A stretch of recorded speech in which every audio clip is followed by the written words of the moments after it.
I am Lio Convoy, as always, your host, and I have joined with us Couch Hey guys, how's it going? and number one Marmaduke fan. Hey everybody, it's good to be here. And let's see, it's for some reason there we go. Finally, it's going good on my end. Okay, so we're going to cover a few things today. We are going to cover the episode's tight squeeze, the Micrits. We're going to cover the text story from a ThunderCats annual called The Last ThunderCat Story. And we are going to cover a character retrospective on TugMug. So, Couch, why don't you go ahead and give us a synopsis for Tight Squeeze? I would love to. See, this time I was actually smart and I wrote myself a handy dandy little script. So I'm just gonna read that off. All right, so basic summary of Tight Squeeze. After Slythe totals the nosediver during a failed ambush on the Thundercats, Vulture Man, being the king of petty bullshit, decides to destroy all of the mutants' weapons. Now completely defenseless, Slythe enlists the help of Mumra, who seals the Thundercats' weapons in the sword chamber. Panther and Chitara are captured by the mutants, while Snarf breaks into the sword chamber through the ventilation system, closely pursued by Jackalman. Lion-O is given the rare opportunity in this episode to display his skill without the sword, defeating Slythe and Monkeyan in a matter of seconds without it, while Snarf comically chases Jackalman while blasting him with the sword. The episode ends with Lion-O eventually being able to get the sword back thanks to Snarf and the Thundercats being able to defeat the Mumra and the mutants. Did I just say the Mumra? I think I did. Oh, all right, we'll allow it for this time. The right. Mumra. So, what are your thoughts on this episode, Couch? I really, really like this episode for a lot of reasons, but the main one is because I think it has some of the best mutant banter in any season 1 episode I've seen so far. I've actually posted this in the original series chat of the Discord, but there is a scene where Vulture Man. This is why I love Vulture Man so much, because he is so petty. He's like, you know what? You guys don't respect me. You don't appreciate me. You know what? No weapons. You don't get any. That would be like my job. I work at a game store. If I decided one day, like, you know what? Screw you guys. And I just, like, torched all the magic cards they have in the mailroom. Well, if you ever do that, please tell me that your last lines will be, and I just destructed them! Ah! I have a secret destruction code. And I just pull out a little calculator and start tapping away on it. You know, my bosses just came like, what are you doing? But yeah, one of the other reasons why I really like this episode is the animation was very on point. The characters stayed on model very well, and the fight scene in the beginning was just chef's kiss. I love how Chitara. Does her bow staff do that in any other episode? Because I feel like that was a new thing, but I might just not be remembering it, where it splits off and just absolutely annihilates the nosediver. It split off a mechanical plague as well. Oh, okay. Yeah, I felt like that was something it could do, but her bow staff can do so many things I tend to forget. Sorry, we'll forgive you this time, but next time, Yeah. remember. How dare you? Go ahead. How dare I forget that Chitara's staff can do more things than just whack.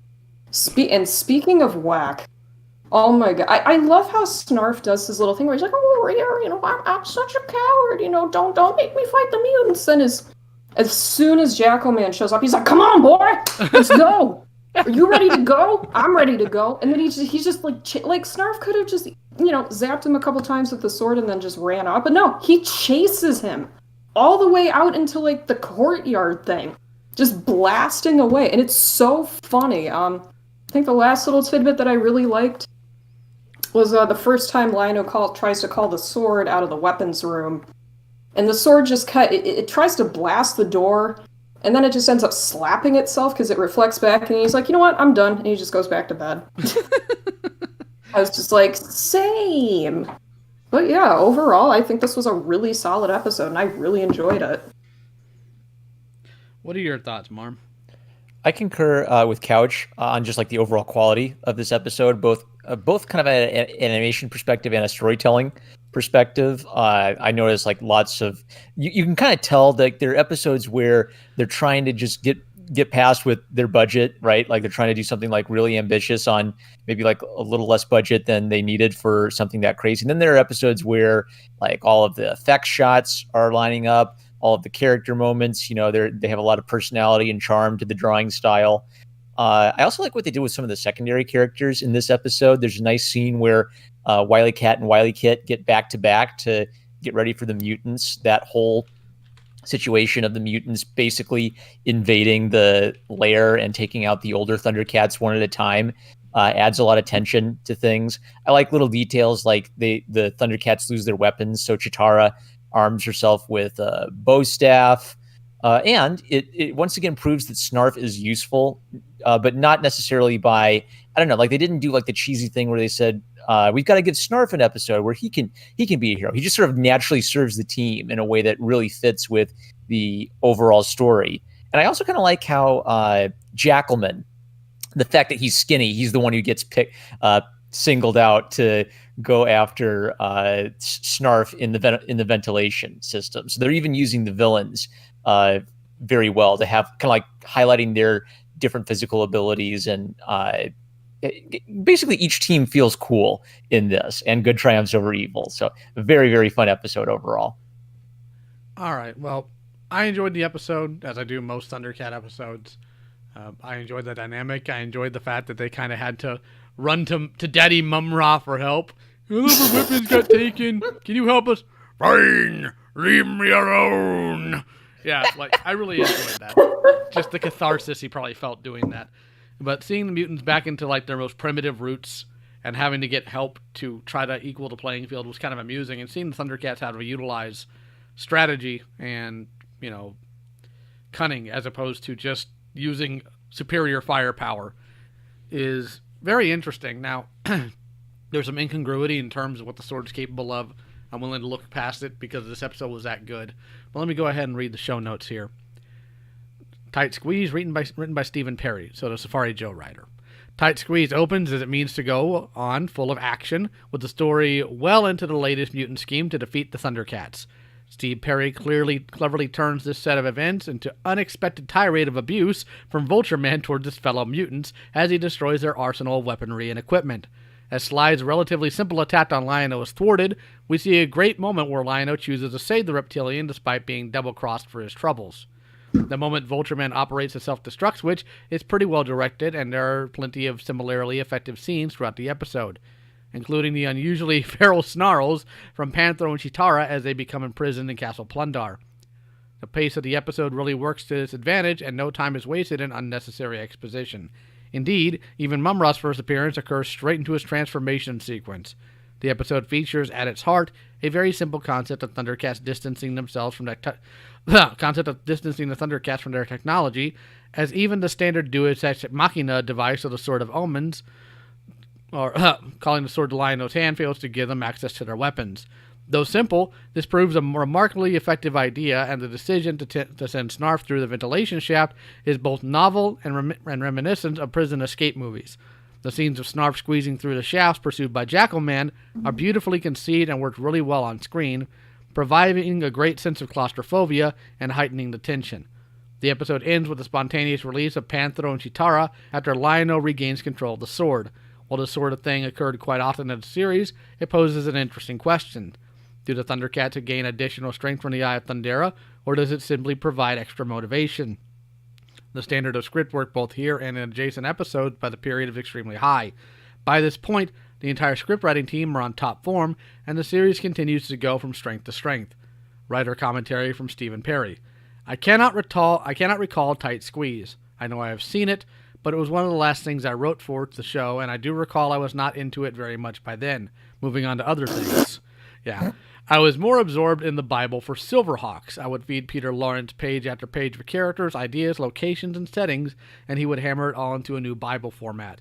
When one tried to get to a new episode assignment, it would begin with a phone call to Peter. If you caught him in a good mood, on a good day, you could pitch 5 or so ideas on the phone. A story about Snarf, a story that features Tigra, a show where the mutants almost win, a show where Mumra does this or that, and if anything caught Peter's attention, or several ideas seemed to work, he would say, send me a bunch of springboards, and on like that.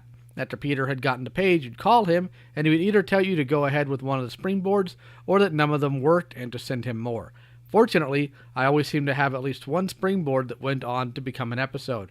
A lot of discussion was often about how to make more with less, and Peter was the driver behind this. It was always part of ThunderCats. Mumra's transformation, the sword getting bigger with Ho. These bits, along with the Sight Beyond Sight, were required to be in every episode for the simple reason that the animation was already done, and they had added at least a minute or two out of the 22-minute script that would not need to be animated. I'm sure they had to figure on this. It costs as much per minute of show, probably thousands and thousands of dollars, that every second one could save is well worthwhile. The fact that these little bits worked and became catches on iconic parts of the show became evident right away. How many kids ran around yelling Thunder, Thunder, ThunderCats, Ho. So he didn't seem to remember much of it, which is fair. He probably did a lot of writing, and he was clearly engrossed in working on Silverhawks at the time. Right. I just think it's kind of funny that he's just like, we get into the in-depth show notes and stuff, and the guy's just like, I don't remember writing this. Yeah, I mean, it's common for people who worked a lot into stuff. I mean, I'm friends on Facebook with Flint Dilley, who did a lot of writing for Hasbro's properties in the 80s, and he'll be going through long boxes filled with show notes, animation cells, stills. He's like, what was this? I don't remember this. This thing is strange. Somebody tell me. And somebody's always inevitably able to tell him. But we had this idea, these writers, these animators, these creators always remember every little thing about these shows because we remember every little thing about these shows. Right. But that's not always the case. And yes, Hinata-chan, I also feel a great sadness about Stephen Perry because he died. But again, I have several of his script copies that he used to own, and I'm taking good care of them. So that's how I'm going to honor him. I've thought about Silverhawks, but it's not something I've decided to get to quite yet. Marmaduke, why don't you go ahead and lead us into the episode, The Micrits, and we can go from there. All right. Written by Bruce Smith, the Micrits introduces us to a new race of beings living on Third Earth. They are a diminutive little race living in tiny little homes, and the show opens with Panthro driving the Thunder Tank, and oblivious to their presence, he runs right over their village. No one is killed, but their homes are smashed, and the Micrits are outraged by these giants and their destruction. While exploring, Lino is captured by the Micrits, and very much reminiscent of the classic, Gulliver's Travels story. He's tied down with hundreds and thousands of tiny little threads that he can't break. And to his horror, he discovers that the threads contain thundranium, and he's growing weaker and weaker by the second. Snarf arrives to rescue him and is able to wriggle out the Sword of Omens. However, the Micrits prevent them from leaving, and so Lion-O has to give them his word that if he leaves Snarf with them, he will return to them, so that he can have enough time to go and rescue the rest of the ThunderCats from the mutants. So it kind of puts him in a nice situation where the Micrits don't trust him, and I don't know. It's a nice little back and forth. There's a neat battle scene once again at the Cat's Lair. Good triumphs over evil. And Lino keeps his word and returns to discover Snarf has introduced the Micrits to the game of chess, and all of the Micrits are involved in it, playing the various chess pieces. So the threat of the Micrits hurting Snarf is averted, and they place markers where their new friends live, so they can be considerate of their neighbors in future. Right. So overall, what do you think your opinions are on the episode? Overall, I was kind of pleasantly surprised, but I'll get into that in just a minute. I like the dynamic of the ThunderCats doing something bad by accident, because we know they are well-meaning, but they are on a foreign world where they don't know everybody there. This isn't the first time they've had maybe political trouble with some of the other races on Third Earth. It's sort of like a classic cartoon trope to have the giant guy captured by the little guy. So that's always very fun. And I really, my favorite part of it is sort of the honor code thing, where the Micrits are kind of being a little jerky, and they're not willing to give Lino the time of day, basically. But that sort of honor code pledge that he gives when he leaves. When he leaves Snarf behind, that I think is when things really get driving, because it underscores that Lino's word and his honor is a very important part of his character. So of course he will come back for Snarf. Right, and I think what really drives that home well is the Micrits. The Micrits are kind of scary. I mean, when you think about it, these tiny little diminutive people, they were able to they were able to break into Cat's lair, damage their generator, steal all of their weapons, hold Lion-O prisoner. So for the leader of the Micrits, who, well, I guess he's not technically a villain, but let's just say he felt like a very compelling villain to me. For him to to just accept Lion-O's word, I think was very impressive and just shows, how capable Lion-O truly is as a leader. There's this neat contrast between their cute sort of gnomey little faces and how, they're very serious. They're very competent and serious warriors, actually. Right. Like, and the other thing too, I mean, one of the parts I especially enjoyed was there's a scene where Lion-O's first tied down. He's threatening them while they're crawling all over him. He's like, "Hey, you better stop that, or I'm gonna." And then the leader of the Micrits just cuts him off, and he's just like, "I have work to do." Like, for a villain to just, I should stop saying villain, but that's the best way I can think to describe them in this episode. He is an antagonist. He's stopping Lion-O from doing what he wants. It makes sense from his perspective, right? I want you to stop squishing. I want you to stop knocking my houses down. Yeah, it's like, please stop running over our houses and our farms, please.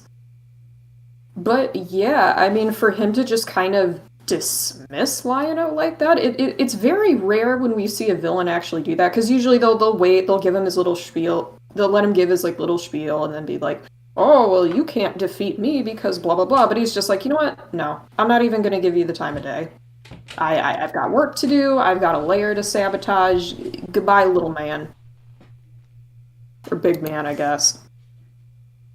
Right, but again, it's another example. So this is kind of Lion-O as he's started to grow as a character more. So it's nice once again to see him in a situation where he's basically dealing with a mature opponent that kind of like brings out, I don't know, maybe, like Lion-O could have been a bit more cautious about, keeping an eye out for alien races, right? So that's the mistake he's made. That's his sort of like youthful, inexperienced mistake. Or Lion-O earning his stripes in this episode means Lion-O learning that his word, he has to be able to keep his word and take his word seriously to basically earn trust from these creatures. Mm-hmm. Right, yeah. It's also important that this entire episode, and we'll get into that shortly here with the show notes, it's talking about spatial awareness, being aware of your impact of people around you, building trust, things like that. It shows obviously the Micrits weren't evil. They were just tired of being dicked with by entities that weren't even aware of their existence. And they didn't have any context of anything the ThunderCats were doing versus the mutants. They hated them both equally because both of them made their lives miserable. So building that trust and putting, signs around, warning them of, hey, this is where our Smurf stand-ins live, or our Gulliver Travel stand-ins live, is important. It shows the moral correctness of the ThunderCats. Also, this episode specifically, let me go and pull up some images, or an image here, had like some really, I can't show it on screen here because I only got a selection of images. It had some really gorgeous shots of the cat's lair when Lion-O was re-entering it. But let me go ahead and read this out. The Micrits, written by Bruce Smith. 2 last names. Anyways, the first of 2 contributions from scriptwriter Bruce Smith, The Micrits is a strong and surprisingly engaging episode of ThunderCats. The story concerns a group of tiny people whose lives are being unwittingly affected by the ThunderCats. It's a nice idea to turn the tables on the ThunderCats, presenting them for the first time as the aggressors, albeit unintentionally. The resulting backlash from the Micrits is original and leads to some successful sabotage attempts that prove size isn't everything. Their attempts to disrupt the ThunderCats' operations is remarkably successful, and the jeopardy caused by the mutants' opportunistic attack on Cat's lair leads to some great action sequences. The Micrits is a quaint episode that doesn't take itself too seriously, and there is indeed a nice sense of humor throughout it. I don't see anyone. That's the problem. Despite this, the episode presents its fair share of action, and the scenes where the mutants bombard the Cat's lair are extremely effective. What really makes out the story are the ThunderCats' reactions to the invasion of their fortress. Without weaponry and Lion-O to protect them, there's a deep sense of impending defeat, summed up by Panther's retreat to the sword chamber with only a spanner for defense. I guess this is as good place as any to make a final stand. This is as close as the mutants will ever come to defeating the ThunderCats, and the unexpected twist that Lion-O reaches his teammates despite having already called them to his aid is welcome. Ultimately, the episode is about trust, and more specifically, Lion-O's efforts to persuade the Micrits that he can be trusted using Snarf as bait. The closing scene with Snarf playing chess with the Micrits is a nice conclusion, and is certainly a sentimental outing for the Thundercats. It becomes a little preachy at times about the importance of protecting one's neighbors, but none of this gets in the way of 20 minutes of good-natured fun. Writer's commentary from Bruce Smith. The obvious inspiration was Gulliver's Travels. Given the Thundercats were relatively new arrivals on Third Earth, I thought it would be interesting to introduce them to some of the lesser-known inhabitants. The story is really about ignorance that can lead cultures to collide.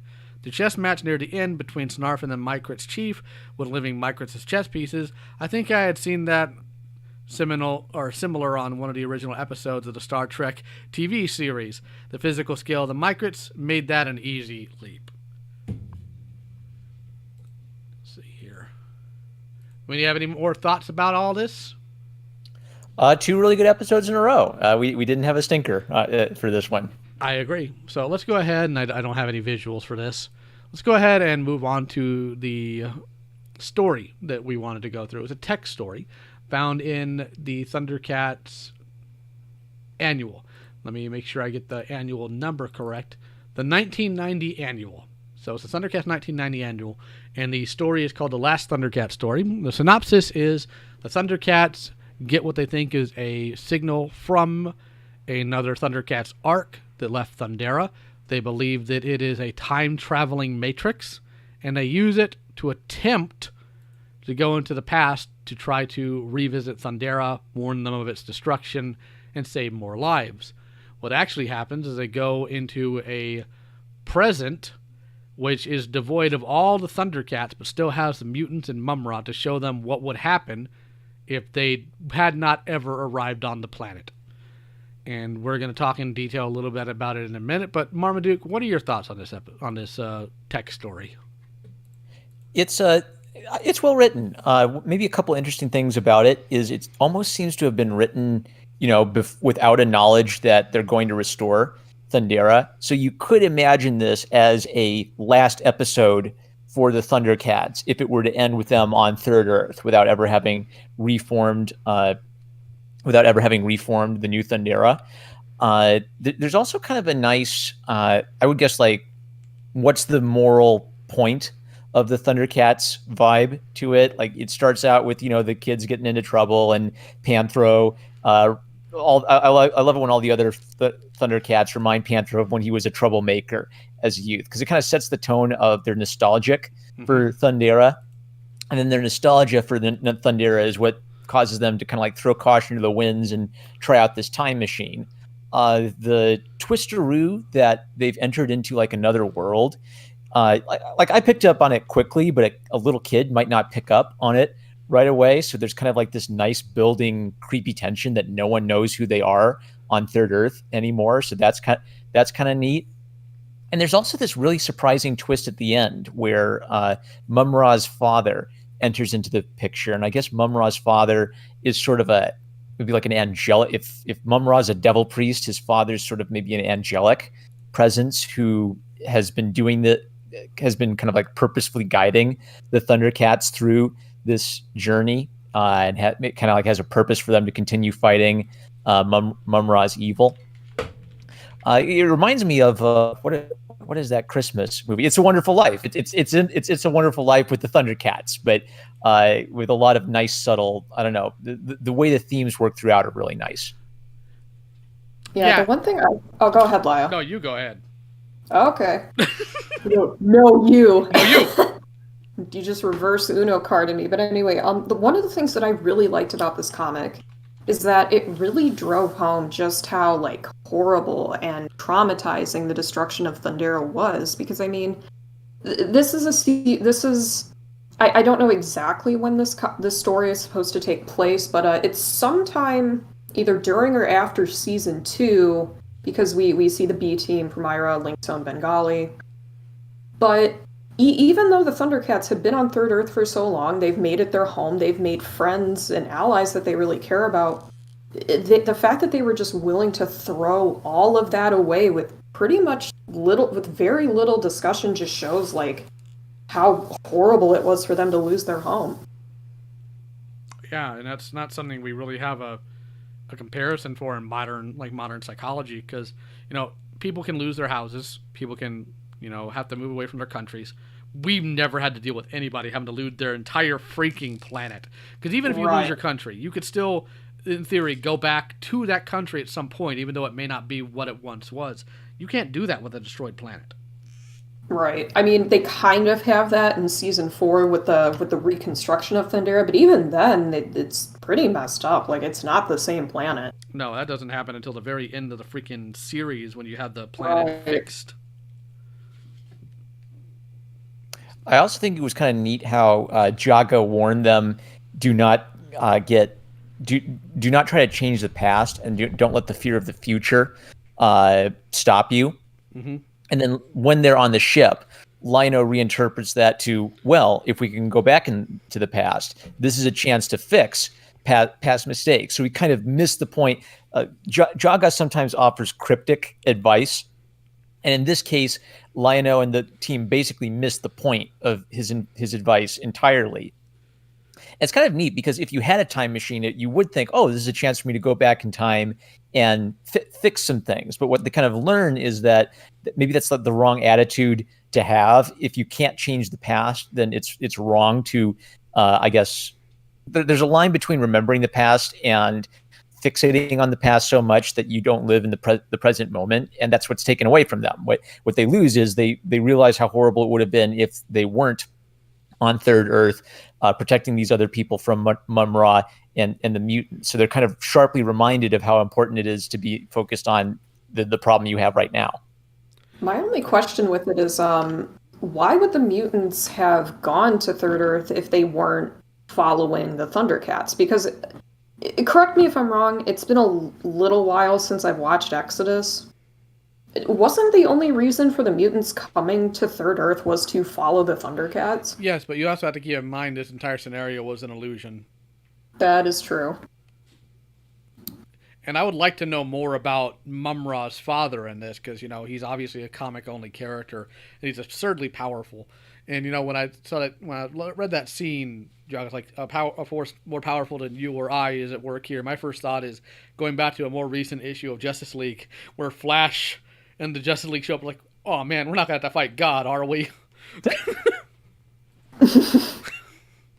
But nah, it's interesting because I know that in some cases they borrowed some things from the cartoon, but it clearly has its own continuity. And if I'm not mistaken, I don't think the UK comics ever go to a new Thundera. I'd have to double check and start reading more of Persea's logs, but I don't think they ever do. I think they stay centered on Third Earth the entire rest of the series. Right. Actually, I had a question about the title of this text story. It's called The Last Thundercat Story. Is that because of what the comic was the text story was actually about? Or was it because it was the last story written for the comic series? Well, it certainly wasn't the last story written for the comic series, because we had another annual the year after that. Oh, okay. And the year after that. The UK ThunderCats comic went into issue 123. It was pretty long lasting. It went well into the 90s. It was one of the longest lasting cartoon centric comic runs. Of course, Transformers beat the pants off of it, but a lot of comics didn't tend to last that long. I feel like, to me, the title sounds like the thing where you give someone a really nice sounding title and you tell them to write a story around that idea, and they try to come up.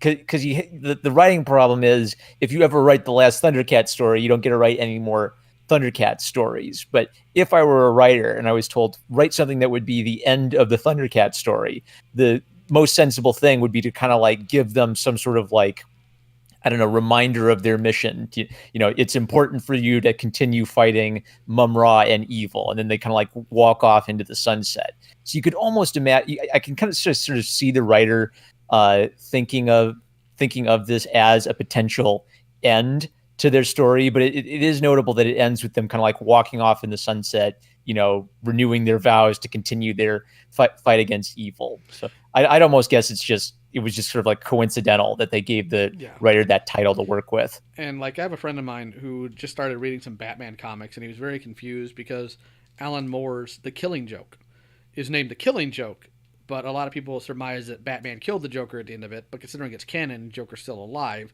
He's like, but why is it called the Killing Joke then? I said, I don't know, man. Why was it called, Lonely Place of Dying a few years afterwards and nobody died? Like, it's about naming conventions. And what I really like is the characters ask the reasonable question. If you're so doggone powerful, why don't you beat Mum-Ra? And his response is, I want to humiliate him because it's fun. That's essentially it. I want you guys to humiliate him. I want you to keep wrecking him because it brings me great amusement. Like, and they're just like, okay. So yeah, I guess the title is just like a little clever play on words that I didn't get the first time I read it. All right, real quick, I have a super chat question from Venkman. What does Mum-Ra think of Funko Pops? Go. So I guess I have to get in character here. Let's do it. I like Funko Pops. They bring your generation to rampant consumerism. That's the word, pollutes the entire nerd scene and distills it to one type. It destroys creativity. It brings forth an eon of evil.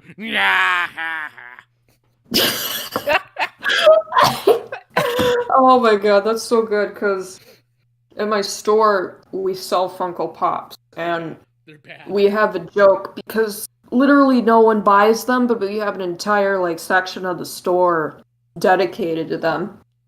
So whenever we get in a shipment of Funko Pops, me and my coworkers are like, oh, look, it's some more fucking Funkno Popo. Look at that, everybody. Isn't that great? It's one of those items where they're waiting for the crazed collector to come in and spend $10,000 on them. Every day I go on our Funko Pop website where we can track orders. Every day I see the number 0. Funko Pops are a creatively bankrupt Beanie Babies. Yeah. Oh, I Actually, remember the think I Beanie have Baby a couple. craze. Wow. Yeah, but at least they had unique designs. Funko Pops is just like, hi, here's your nostalgia. Give me $10 for something you can't even dick with.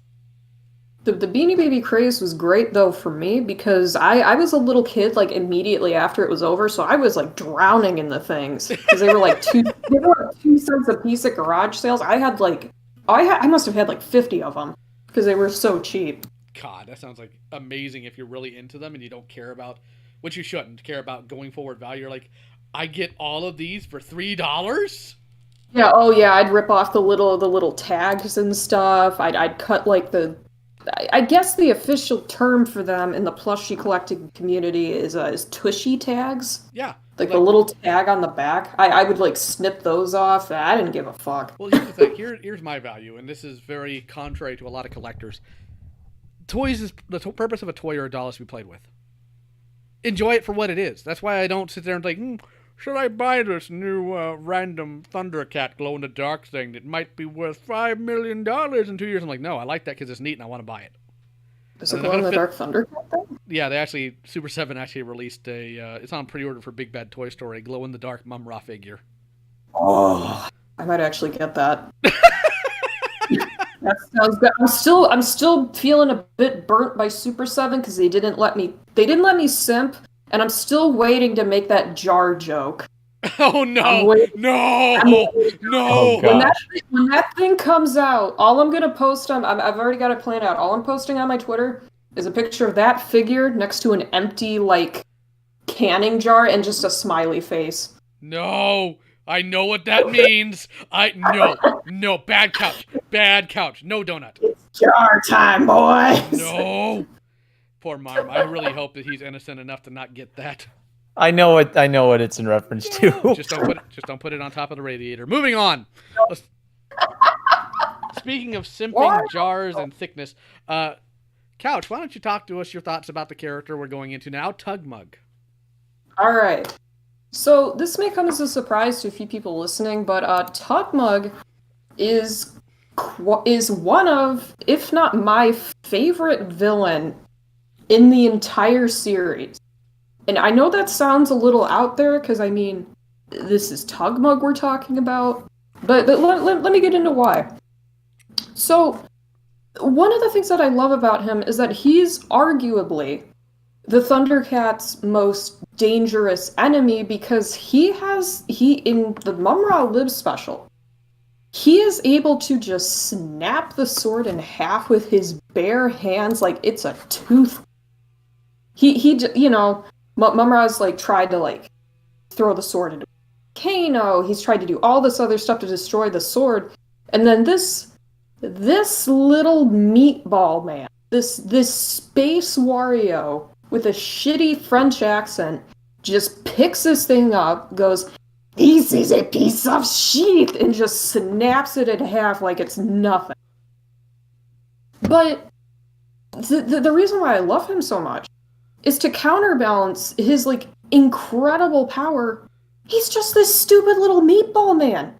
He is this bizarre looking like troll that's shaped like a ball on a tripod who bounces around, has a really weird like nasally French accent, and that because the writers could have just been like, you know, they could have made him like really edgy, just been like, you know, hey, nothing personal, kid, and have him destroy the sword.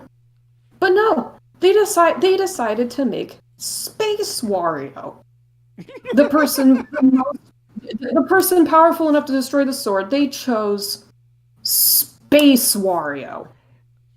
I think it's kind of a good illustration of how, you know, with heroes, you always want them to look nice and handsome and not that scary, but that with villains, you can go in any direction imaginable.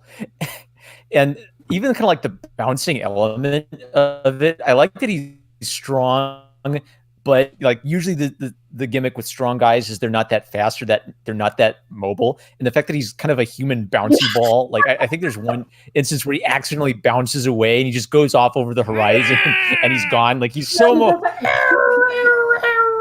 That's like the noise he makes. I hope I did it right. It's like a toy. Like that's how a child thinks about like toy bad guys is, oh, the bad guy bounces away off into the distance. Wow. That's everything I want out of a cartoon supervillain is they have some weird gimmick like that would make them very fun to play with. God, right.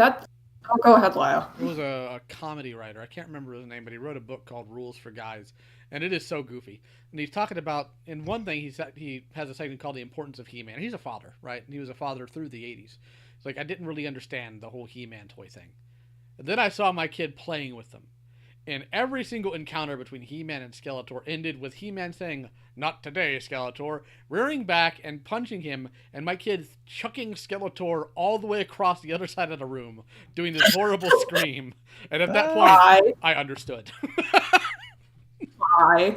Yeah, and it makes me so disappointed that we never saw Lunatic action figures. But then again, if we did, TugMug would probably be one of the more expensive ones because there's so many little kids just chucking him down the stairs or like across the room. In fairness, Thundercat figures, with the exception of their Battlematic action, are absurdly sturdy. Like that is true. I could put Snowman in a sock and beat a man to death with it. Right. I think it was TugMug and Red Eye were in the prototype stages along with the Lunatacker when the series got canceled. Oh, that's too bad. My response to the Sword of Omens being broken is I don't think that's necessarily evidence of TugMug being super strong, because my personal fan theory, because you know it's 30 plus years over, might as well have one. I think the sword. Right. I think the sword in one way or another responds to faith, because when Lionel believes it's going to work, it does, and when he doesn't, it doesn't. But there's more that can go into that based on other incendiary stuff from the series, but I think what you see early on is the Lunatics were a major threat, and then they wound up getting nerfed, not because I think of bad writing, but because that's kind of how life works. Things that used to really screw you over, you eventually adapt and get better at. And even the ThunderCats said, you know, if they ever get good at teamwork, we'll be in trouble. But the truth is, egotistical, frankly evil people like the Lunatics, they never really get good at teamwork because they don't trust anybody. They're all in it for their own goals, and when they do try to work together, they're always conspiring against each other. The only one of them that had any sense was Luna, and nobody listened to her because she was a dwarf. She was a dwarf with a really annoying voice. No, Starscream, the sword didn't break because TugMug believed in himself. I'm saying that because He's of like, I can do it. because Lionel was scared of the Lunatacs. I think he was worried about it. I was afraid of the tiny little meatball man. He's like, whoa, what's that? Sword was snapped every season except season 3, I think. Well, here's the thing. Despite what online fan sites will tell you, even in Hear the Roar, they only denote 2 seasons for ThunderCats. So the sword breaks once in the first season with, trying to attack Tigra in the dark and that not working. And then in the second season, it breaks once, or the second season, you have the TugMug breaking it. You have Groon breaking it in one instance. And I believe Mumrod does so in the third instance. ThunderCats MODOK broke the sword of Omin's not. Oh, come on now. That's just mean.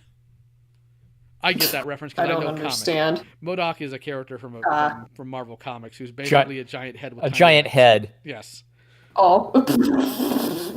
There we go. Marm, I know you haven't been able to watch much of the second season, but what do you think of TugMug as a character? I watched a few of the episodes with him. So I think there's an episode in like the Soundstones where he's got his gravity gun, and that's the one where they basically kidnap Vulture Man and Strong.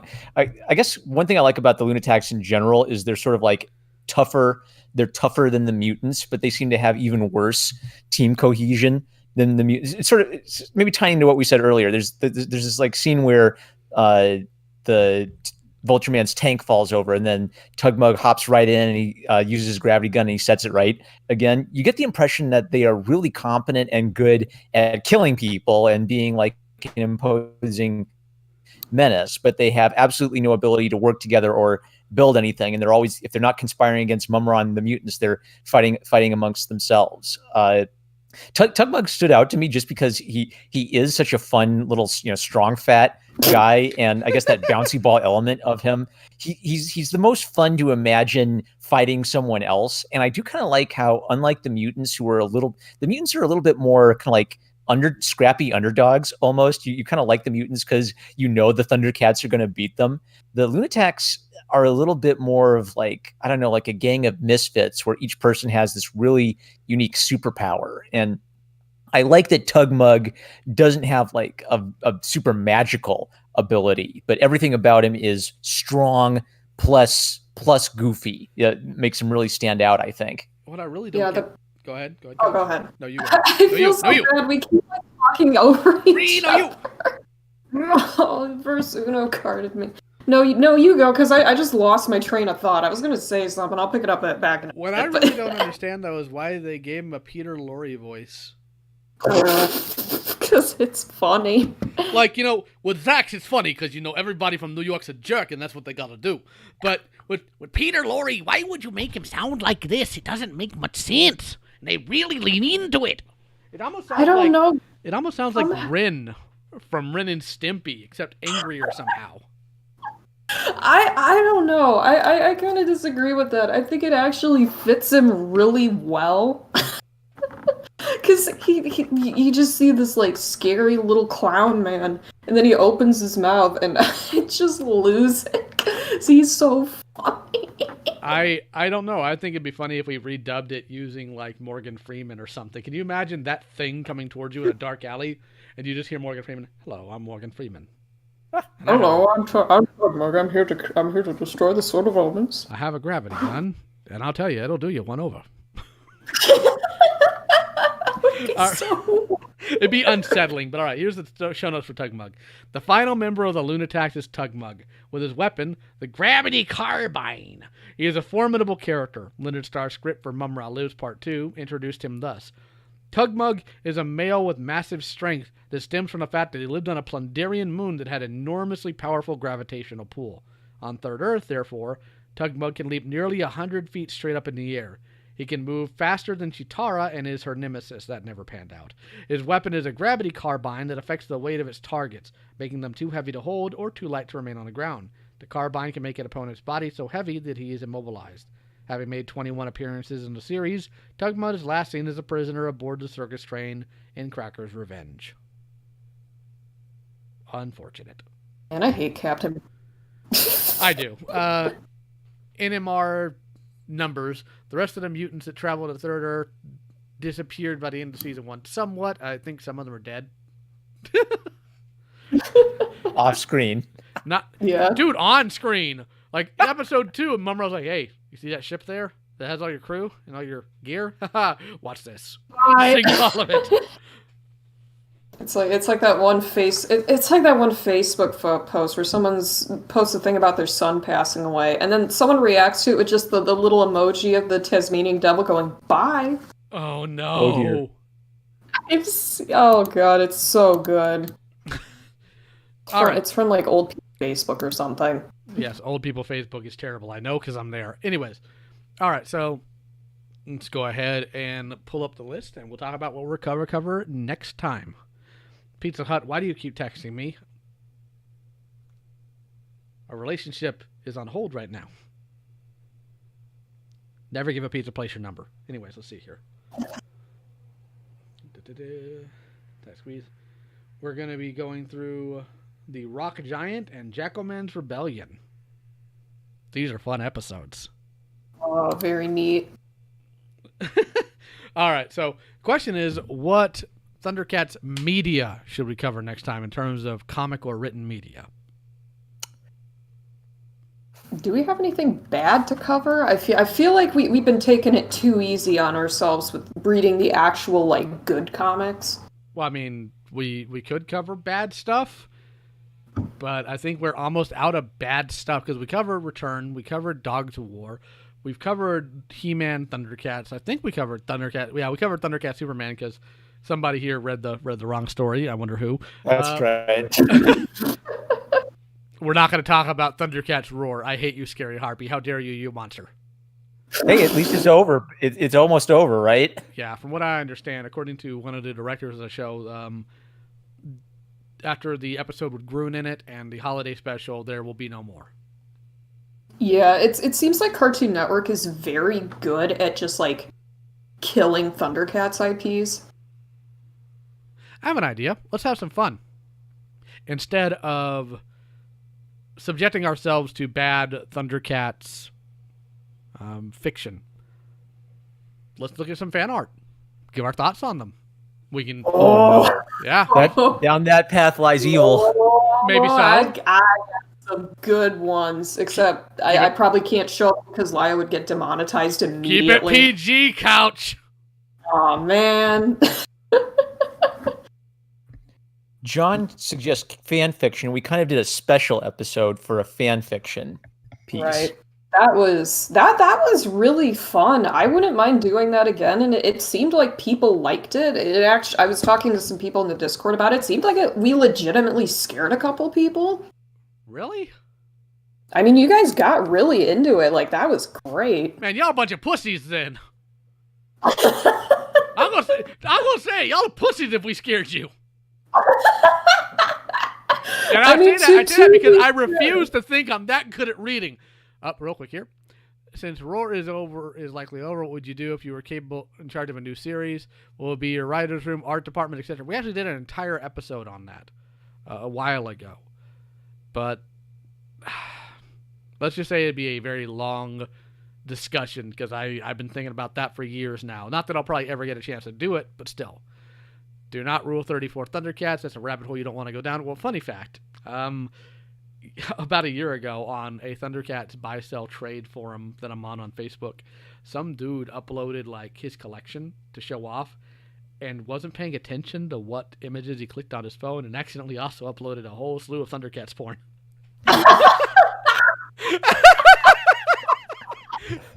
Good for him. So I screen capped it. I scribbled all... break out my 10 terabyte folder and kept encrypted on my computer.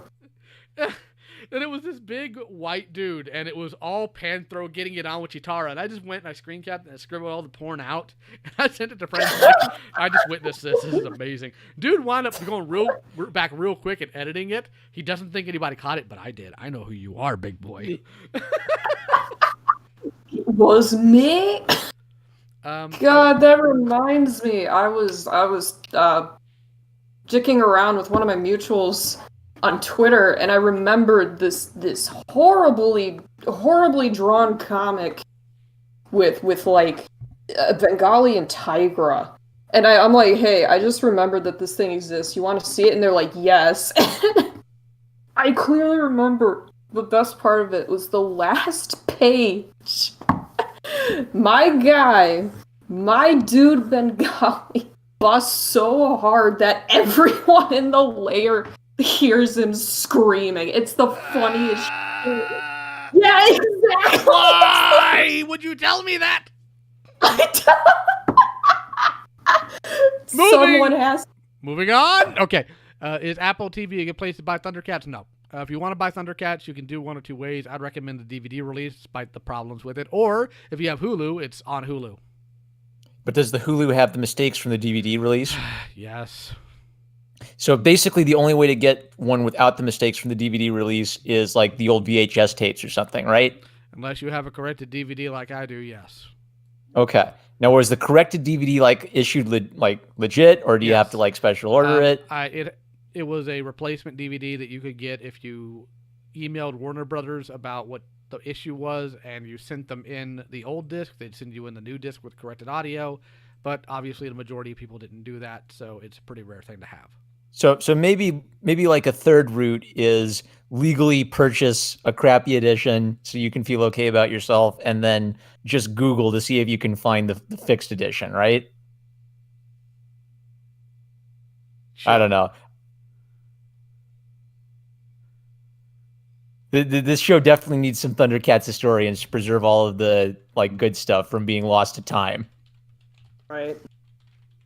Oh, I just realized something great if we're gonna do fan art. So I first started watching ThunderCats when I was around 11, right? I have sketchbooks. Oh no. Full of just I mean, they're about as good as any 11-year-old could draw, but they've got that, LOL XD, I'm so random, like flavor sprinkled all over them. And I honestly wouldn't mind embarrassing myself. I think I'd be okay with that. Well, maybe we'll cover a couple of your things, but we're also going to get into other people's work, because there are some things I would like to make commentary on. Neat. It's going to be a mess. We're for the cringe, oh my gosh, what is this aspect of them? Yes, and you clearly just trace this from the model sheets. And you clearly trace this from other artwork, or you just traced over a picture of an action figure. Has ThunderCats ever had anything like a ThunderCats the live show adaptation, like they did with Ninja, that kind of thing? Yes. Yes, but it's never been recorded, and we're thankful to God Almighty for that. They had a ThunderCat stage show that included Silverhawks and Gumby. Gumby. Let me go ahead and put it in the chat. Give me a second here. I have to find the image first. I wonder if the script for that live show exists, though. If it does, we don't have it. It's all lost media. Some media deserves to be lost. You tell me. The image is now in the chat. Right, let me take a look at this. Oh, I've seen this. Oh, why does Snarf look like that? Why wouldn't he? No. Why is he looking at me like that? It gets worse. Please no. Please no. No, oh, he's looking directly at me. You should all be happy you can't see it. I will not subject you to it quite yet. But no, all they've been able to find is I think one commercial advertising it, and of course the play pamphlets. Other than that, nothing else. I would love to actually, if I was to get a hold of anything from this show, I would love to get a hold of the sword, just put it on the wall. But I doubt it still exists. It probably got thrown away. Yeah. Or someone is just holding on to it in their private collection and not letting anyone else know they have it. Holy grail of ThunderCats memorabilia. Hold on here. Let's see here. And remember the Sailor Moon stage show? No, I don't. Let's see here. Where did you guys special order them? Amazon? I didn't special order the disc. The disc you had to email Warner Brothers. This was back in 2005, so good luck. You had to email Warner Brothers when it came out that you had a disc that had the incorrect audio, and they emailed you a replacement, or mailed you a replacement rather, when you traded it in. So what's annoying about that is that means that they have digital files with the corrections on them, and every time they upload it, they just upload the old crappy version, right? Correct. Also, I don't know why, but I uploaded the ThunderCats Lost intro to my channel here a year ago. And up until like 2 months ago, it only got like 5 or 6K views. It is now sitting at like almost 200,000 views. Wow, nice. Yeah. So is that like your first mega viral video apart from like talking about Thundercats Roar when that was hopping? Yeah, it is. And I don't know how I feel about that, but I made like $300, so I made money off of Warner Brothers property, so I guess I'm okay with that. Da, da, da. Yeah, it's like the most viewed version of the Lost intro out there now. It even beats ThunderCat.org's copy, which I'm okay with. At least the soundtrack of this has Stan Bush like the. No, there is no Stan Bush music in ThunderCats. It was all done internally.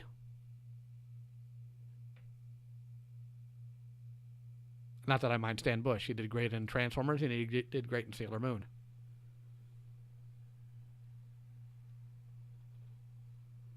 So did we settle on whether it was fan art or fan fiction we were going to subject ourselves to next time? We're doing fan art. We're doing fan art. I'm just putting my foot down on that. We're doing fan art. Okay. Lyle's had enough of like the nightmare I subjected him to in the holiday special. In fairness, I've seen worse. So let's go ahead. Next time we have to cover a hero. So what hero should we cover this time, chat? You guys tell us, and we'll tell you if we want to do it. Also, if you guys look for Lio Convoy BitChute, I have the entire unedited ThunderCats Exodus movie uploaded there to watch anytime you guys want. Nice. Laser Kid proposes buying the crappy edition and then finding a corrected edition of the audio and then just editing it at home. So I guess fan editing is always a workaround to crummy releases. There is no Stan Bush in Sailor Moon? There is Stan Bush in Sailor Moon. He wrote part of the music for the final episode of Season 1 called You Have the Power.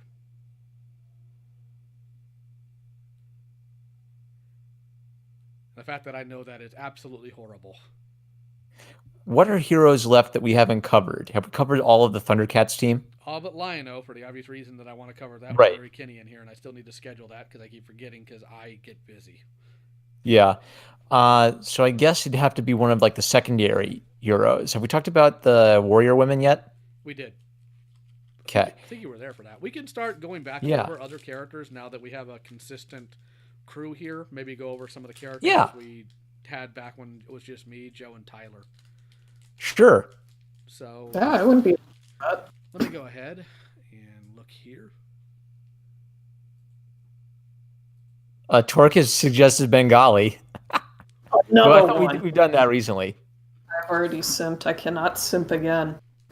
You can always simp. I saw what you posted whenever Bengali wasn't announced. Throw his phone up. Oh yeah, the guy with the skateboard. Go ahead.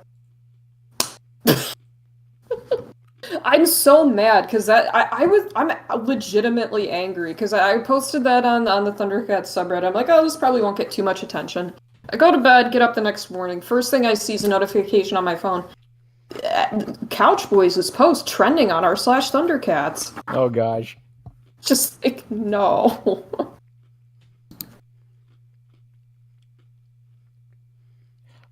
Laser Kid suggests the Snowman. Did we talk about Snowman and Snowman? We talked about the episode for Snowman. Yeah, I don't think we ever did talk about Snowman, so let's go ahead and go with that. All right. Snowman. All right. Kill me.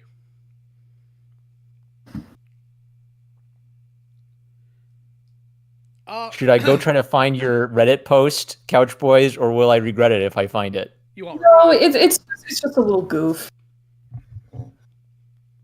I am not covering Captain Bragg. Starscream. Fuck Captain Bragg. Me and my homies hate Captain Bragg. I am not sad that WB never got a ThunderCats movie and trilogy off the ground because I saw what they were planning for the ThunderCats movie in 2007. It was garbage. I read the script. It was garbage. No, thank you. I'm okay with ThunderCats never having a live action movie because they'll never. Where did you find the script? It was circulating along right after they announced it was over that they weren't going to go for it. Oh, okay. Who wants a spoiler from the script? Go for it. Grun was Mumra. No. Why? Because hack writers do hack things. I'm just gonna take a wild guess and assume there was no B team because most ThunderCats writers for more modern projects tend to forget that they exist. You're correct. Imagine a Yeah. DC EU treatment for TC, the antidote for DC Entertainment Universe. No, I don't trust. I do not trust Warner Brothers to handle ThunderCats. I certainly do not trust DC to handle ThunderCats with what they're doing to He-Man. I'm going to say this, and it's going to sound really egotistical, and that's not my intention. If it's not me, or Celesta, I or anybody else who I know understands this property, I don't trust them. I'll put it this way: James Eatock is a He-Man historian. He primarily knows He-Man. I would trust James Eatock to run that better because he's a good writer and he at least understands the basis of these characters, despite the fact that he's not as knowledgeable in lore and backstory. I do not trust anybody from Warner Brothers. I do not trust anybody from DC because they're going to turn it into a bunch of edgelord garbage. And no, I would rather have no ThunderCats than garbage. Friendly reminder that Hollywood almost released a Sonic the Hedgehog movie with a creepy, uncanny valley, realistic Sonic the Hedgehog. They don't understand cartoon characters because they're all boomers. Right. Like, hello, fellow children. I will eat your soul with my tiny little fingers. Also, another dig to Warner Brothers. The new Animaniacs sucks. So no, I don't trust them. Does it? I've heard very differing opinions on it. I'm That sure. some people say it's great, some people say it sucks. I don't really care either way because I didn't watch the original Animaniacs. None of the original writers or directors were brought back for this reboot. It was primarily Family Guy writers. It is in some ways spirited, in other ways immoral, and just it's almost like somebody decided to take Animaniacs, but keep confusing it with Ren and Stimpy. So no. Oh. I like some of the animation I see from it, but yeah, it's basically I try to stay out of like these hot topic cartoon debates as much as I can, but it doesn't look like the kind of show I'd want to watch. I feel like old Animaniacs, when they did the topical gags, the point wasn't to so it started going viral. Like there's literally a clip of Trump in like the 90s Animaniacs, and the gag is that Trump is washing windows because he's broke. And it's funny. It's funny because it's Donald Trump in like this tough situation, and it's kind of it works because it's not like directly attacking Trump, but it is kind of making fun of him. I feel like that's what that's the balance the classic show had. Was it would have a yuck at popular culture and the celebrities of our world, but it was always kind of like in that sort of good humored ribbing kind of way. Yeah, not just that.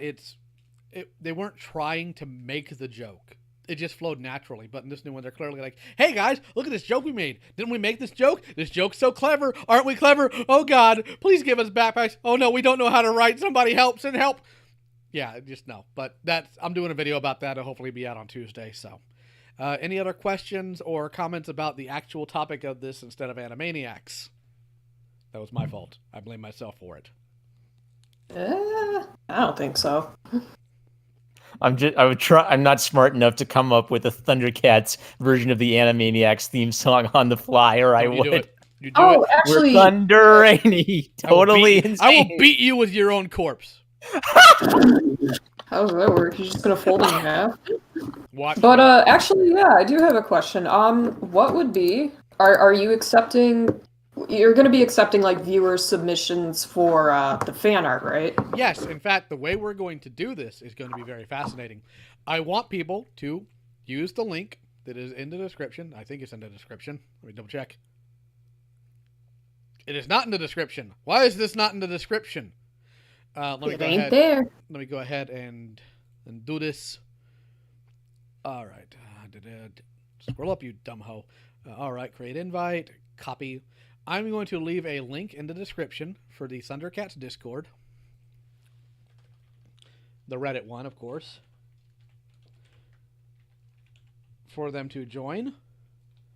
And they can DM me directly if they have art they want me to cover. And then I will bring it to the rest of you and post it in the main chat. I am easy to find. I'm Lio Man Dad. Autobot Starscream says, is John K working on the new Animaniacs? I don't think John K is working on anything anymore. No, he's not working on Animaniacs. I wish he would go to Home Depot and find a short rope and then a tall tree, but that's just my value. Oh, dear. I didn't say it directly. They can't demonetize me. Yep.